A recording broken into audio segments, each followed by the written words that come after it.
Hey guys, ఎలా ఉన్నారు? ఆ రైల్వే స్టేషన్ ఒకప్పుడు వందలాది సింగరేణి కార్మికుల కుటుంబాలతో చాలా రద్దీగా ఉండేది. అసలు సింగరేణి అనే పదం పుట్టిందే అక్కడ.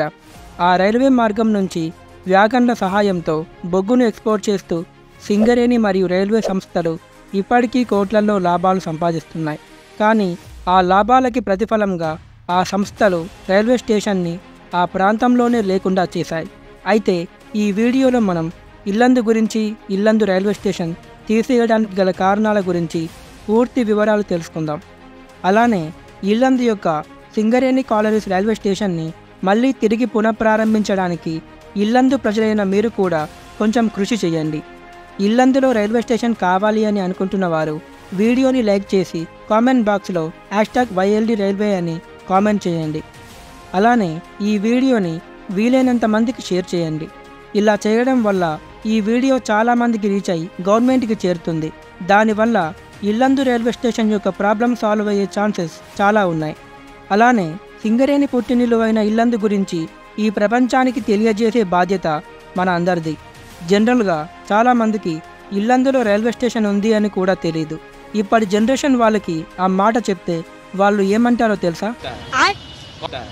ఇక్కడ నా ఛానల్కి ఎవరైనా కొత్తగా వచ్చినట్లయితే నా ఛానల్ని వెంటనే సబ్స్క్రైబ్ చేసుకొని బెల్ని ఆన్లో పెట్టుకోండి.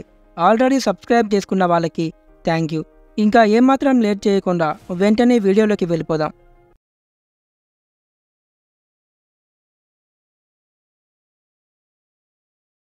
ఇల్లందు హిస్టరీ గురించి షార్ట్గా తెలుసుకుందాం. చరిత్ర ప్రకారం 1325 ADలో కాకతీయను పాలిస్తున్న సింగభూపాలుడు అనే రాజు వారి కోటను బుగ్గవాగు దగ్గరలో నిర్మించారు. ఆ కోట రేవుకి ఆనుకొని ఉన్నది కాబట్టి ఆ ప్రాంతాన్ని సింగరేవు అని పిలిచేవారు. అలా ఆ సింగరేవు కాలక్రమేణా సింగరేణిగా మారింది. 1871లో జియోలాజికల్ సర్వే ఆఫ్ ఇండియాలో వర్క్ చేస్తున్న డాక్టర్ విలియం కింగ్ ఈ సింగరేణి ప్రాంతంలో గొప్ప బొగ్గు నిల్వలు ఉన్నాయని డిస్కవర్ చేశారు. ఇది ఈ ప్రపంచానికి ఉపయోగపడే వెలకట్టలేని నిధి అని చెప్పారు. 1886లో Hyderabad Deccan company limited coal mining చేయడానికి మైనింగ్ రైట్స్ని పొందింది. ఆ తరువాత డిసెంబర్ 23, 1920లో హైదరాబాద్ కంపెనీస్ యాక్ట్ కింద the Singareni collieries company limited public limited కంపెనీగా మారింది. ఆ తరువాత బొగ్గు తవ్వకాలు ప్రారంభమయ్యాయి. ఇక్కడ బొగ్గు గుట్టలు గుట్టలుగా ఉండేది. అలా ఈ ప్రాంతాన్ని బొగ్గుట్ట అని కూడా పిలిచేవారు. 1928లో సింగరేణి వాళ్ళ లాభాల కోసం బొగ్గును ఎక్స్పోర్ట్ చేయడానికి సింగరేణి కాలరీస్ అనే పేరుతో ఒక రైల్వే స్టేషన్ని ఏర్పాటు చేశారు.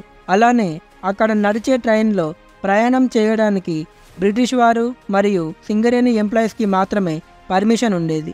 కాలక్రమేణా ఈ సింగరేణి ప్రాంత ప్రజలు కూడా ఈ ప్యాసింజర్ ట్రైన్లో ప్రయాణించడం ప్రారంభించారు.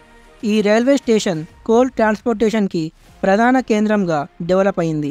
జనరల్గా సింగరేణి హెడ్ ఆఫీస్ మొదట్లో ఇల్లందులోనే ఉండేది.